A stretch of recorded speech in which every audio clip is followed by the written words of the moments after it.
दोस्तों बहुत बड़ी डेवलपमेंट हुई है इंडिया के अंदर।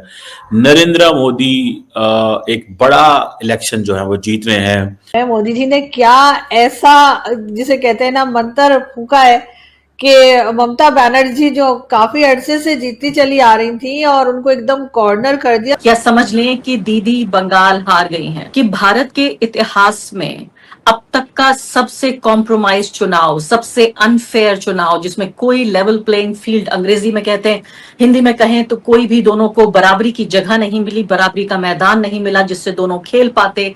तो ये हिंदू कंसोलिडेशन का जबरदस्त होना, तो हिंदुत्व का अगर कंसोलिडेशन नहीं होता तो भारतीय जनता पार्टी के लिए जीतना बहुत मुश्किल काम होता। अन्यथा 35% मुसलमानों को पूरी तरीके से अलग थलग करके लगातार तीसरी बार वहां सरकार बनाना, इतने बड़े मैंडेट के साथ सरकार बनाना, ये वाकई में बहुत चिंता का प्रश्न हो सकता है। नतीजा ये हुआ कि आज बंगाल के अंदर जय श्री राम के नारे लगाए जा रहे हैं और जय बंगला का नारा जो है वो फिलहाल पीछे हो गया है। कि बंगाल के इस नतीजे को किस तरह से देखते हैं उपेंद्र यादव जी आप? कि बीजेपी ने जिस कदर वहां हिंदू मुसलमान नफरत फैलाई, और जो दूसरी बड़ा कारण यह है कि आखिरी समय में जो 27 लाख वोट कटे, वो 27 लाख वोटरों ने भी एक तरीके का खेल कर दिया। The things have not improved for Muslims, मतलब they have got worse and worse and worse. तो दोस्तों, आज हुए 5 राज्यों के चुनाव रिजल्ट में खास तौर से वेस्ट बंगाल यानी पश्चिम बंगाल और आसाम में बीजेपी की प्रचंड जीत ने पाकिस्तानी मीडिया से लेकर के भारत के अंदर बैठे मुल्ले और ख़ास तौर से हिंदू मुल्लों में, यानी वो सिर्फ नाम के हिंदू हैं लेकिन काम उनका मुल्लों वाला ही होता है, उनमें खलबली मचा दी है बीजेपी की इस जीत ने। और एज यूजुअल बीजेपी के जीतने के बाद इनका रोना चालू शुरू हो जाता है कि बीजेपी ने हिंदू मुस्लिम करके हिंदुओं को एकजुट करके चुनाव जीत लिया। इनके हिसाब से बीजेपी धार्मिक कट्टरता फैला रही है, लेकिन वहीं पर पिछले जिस तरह से 70-75 सालों से जो भारत में पार्टियां हैं और साथ ही जो मुस्लिम वर्ग है वो धर्म के नाम पे एकजुट होकर के वोट करती आ रही है, वहाँ पर इनको धार्मिक कट्टरता नहीं दिखता, वहाँ पर इनको सेकुलरता दिखती है। और इसी तरह की कई चीज़ें पिछले 70-75 सालों से भारत में होती आई है, सिर्फ और सिर्फ सेकुलर के नाम पे, जिसको भारत के लोगों ने देखा है और अब जाग रहे हैं कि ऐसा डबल स्टैंडर्ड अब नहीं चलेगा, जिस पर आज की वीडियो में बहुत ही कमाल तरीके से बात की है हरिमोहन जी ने। तो दोस्तों, आइए देखते हैं आज की इस लेटेस्ट वीडियो को।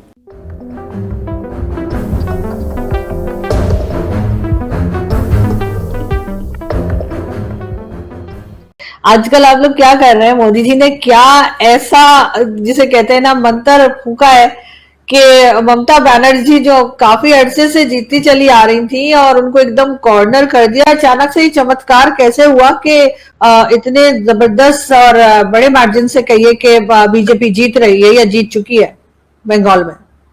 आरजू, हमने एक उम्मीद तो ये थी, क्योंकि हमें पता था बंगाल के लिए, बंगाल के हिंदुओं के लिए लास्ट ट्रेन है, लास्ट ऑप्शन है। अगर ये छूट गया ना, फिर तुम्हें कोई नहीं बचा पाएगा। और जो बांग्लादेश के अंदर होती थी सर, वो कहते हैं ना बस ट्रेन एक जाती है तो दूसरी आती है। सर, ट्रेन नहीं रुकती, दूसरी ट्रेन भी आ जाती है। आप ऐसी घबरा रहे हैं। ये जो लास्ट ट्रेन थी ना, ये लास्ट ट्रेन कश्मीरी पंडितों से पूछकर देखो, जब उन्होंने टाइम रहते हुए सिचुएशन को हैंडल नहीं किया और उनके हाथ से जब चीजें निकली और आज तक रोकते करते हैं। सबसे पहले आपने अभी बंगाल और कनाडा की बात करी, इससे लंदन की बात भी करूंगा। लंदन पुलिस ने इन पे रेड मारी, हंड्रेड्स ऑफ पुलिसमैन या मुस्लिम एरिया के अंदर, जहां पर हंड्रेड्स ऑफ ब्रिटिश लड़कियां जो थी, मतलब उनको ग्रूम कर रहे थे या कुछ भी कर रहे थे, और छोटी लड़कियां, उनके ऊपर रेड मारी। ये ब्रिटेन में पहला ऐसा वाकया है। और उसके बाद एक खबर और है जिसपे शायद आप डिस्कस नहीं कर रहे हो, और वो ये है कि डोनाल्ड ट्रंप ने जिस तरीके से इल्हान उमर की धज्जियां उड़ाई। अब आप सभी इनको कैसे देखते हैं मैं नहीं जानता, लेकिन मैं तो इसको एक जैसे कहते हैं ना, एक ट्रेंड की फॉर्म में देख रहा हूँ। ट्रेंड से भी ज्यादा इंपॉर्टेंट ये होता है कि अल्टीमेटली एक फेज चेंज की फॉर्म में देख रहा हूँ। फेज कैसे चेंज हो रहा है? देखिए आरजू जी, क्या होता है ना कि एक बहुत लंबे टाइम से इस्लाम को, मेनली मुसलमान को, एक विक्टिम की फॉर्म में देखा जाता है कि ये अगर कहीं जाकर फट भी जाते हैं, ब्लास्ट कर दिया या चाकू मार दिए या लोगों को मार दिया, तो एक सर्टेन सेक्शन ऑफ सोसाइटी लगातार उठकर खड़े होता था, और हमारे यहाँ भी था। और वो ये कहता है, बल्कि कहता था कि ये भटके हुए नौजवान हैं, ये परेशान हैं, ये दुखी हैं, आप इनको ज्यादा ह्यूमिलिएट कर देते हैं, आप इनको ज्यादा परेशान कर देते हैं, इससे ऐसे लगता कि ये दुखी होकर किसी को मानते। अच्छा, वो चाहे लव जिहाद करेगा तो भी उसको सपोर्ट करते हैं। अब प्रॉब्लम ये है कि देखिए, आप किसी को दबाएंगे, स्प्रिंग है वो एक लिमिट तक दबेगा, उसके बाद वो दबना बंद कर देगा और रिटेलिएट।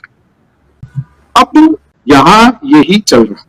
हमारे हिंदुस्तान की बात अगर हम करें, अगर आप नमाज पढ़ रहे हैं तो सेक्युलर है, अगर वो दुर्गा सप्तशती का पाठ पढ़ रही हैं तो कॉम्युनल है। अब दिल्ली में ब्लास्ट हुआ एमबीबीएस, एक पर्टिकुलर एमबीबीएस डॉक्टर पकड़ा गया। यहाँ जो मुस्लिम लीडर्स हैं वो क्या कहते हैं कि मोदी ने मुस्लिम्स को इतना परेशान कर दिया है कि अब पढ़ा लिखा डॉक्टर भी अटैक कर रहा है। इमेजिन, और ये सब चीजें एक दूसरे से कनेक्टेड है। उसमें ट्रंप भी है, उसमें कनाडा भी है, उसमें ब्रिटेन भी है, नहीं, इंडिया। वो तो है, लेकिन आपको मैं सिर्फ ये कह रही हूँ कि 24-26 करोड़ मुसलमान आपके यहाँ रहते हैं, उनमें से अगर 10-12 इवन 100-200 भी अगर ऐसे निकल आते हैं तो उनको आप जो 24 करोड़ है उनके साथ तो नहीं जोड़ सकते। आप बिल्कुल ठीक कह रहे हैं। हमारे यहाँ मौलाना साजिद रशीदी जो है ना, आपका तो उनके साथ बहुत ही एक फेमस डायलॉग भी हो चुका है। इन जैसे लोग जो हैं असलियत में 24 करोड़ को ये रिप्रेजेंट कर रहे हैं, और हम ढूंढ रहे हैं उन 24 करोड़ में से कि कोई तो बाहर आके निकलो भाई, जो ओपनली क्रिटिसाइज करे इनको। देखो क्या है प्रॉब्लम इज, हम उस रेडिकल एलिमेंट्स को हटाकर जो बाकी मुसलमान हैं, वो तो एक बार थोड़ा सा हमारे को ये मौका दे बोलने का कि नहीं, ये बाकी इन जैसे नहीं।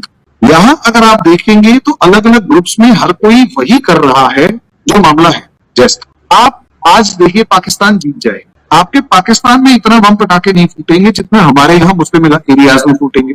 वहां से जो उनके बाइक रैलीज निकलती हैं पाकिस्तान जिंदाबाद के नारे लगा लगा के, उस पूरे इलाके के लड़के तो होते हैं वो। अच्छा, मजे की बात, उन्हें रोकने वाला कोई नहीं होता। हमारे नेताओं से ये फ्रस्ट्रेशन है। जब बकर ईद होगी, अब यहाँ देखिए हमारे इंटेलेक्चुअल, सोशल मीडिया इंटेलेक्चुअल से, इनसे क्या होता है, जब बकर ईद होगी तो भाई बकरे काटे जाएंगे, बकरे काटे जाते हैं तो उसमें 27% तो वेस्ट होता है, अप्रोक्सीमेट जो भी नहीं खा पाते वो तो वेस्ट होता है। ठीक है, अब उससे खून बहता है, पानी भी वेस्ट होता है, पोल्यूशन भी फैलता है, गंदगी भी फैलती है, सब चीजें होती है। भाई बकर ईद पे तो गंदगी फैलती है, तो आप मानते होंगे, ये सुनो। अब होता क्या है, बकर ईद के ऊपर तो हर कोई बकरे बना बना के खिला रहा होता है, और हमें ज्ञान पेल रहे होते हैं कि होली मत खेलो, इससे पानी वेस्ट होता है। हम लोग दिवाली में पटाखे फोड़ते हैं, ओ माय गॉड, कुत्तों को परेशानी होती है, पक्षी को परेशानी होती है। और ईद, आई लव बकर ईद, मुझे तो मीट बहुत पसंद है। कुत्ते को अगर पटाखे से प्रॉब्लम है तो प्रॉब्लम है, मार के खा जाओ उसमें दिक्कत नहीं है। मतलब ये डबल स्टैंडर्ड समझ रहे हो आरजू आप? भाई मेरा अगर फेस्टिवल है, दोनों के फेस्टिवल इक्वल रखो ना। मेरा अगर फेस्टिवल है, मैं अपने इंडिया के दुख बता रहा हूं, हमारे हिंदू के हिंदुस्तान में क्या दुख है, और क्यों मोदी को सपोर्ट करते हैं, और क्यों SIR को सपोर्ट किया,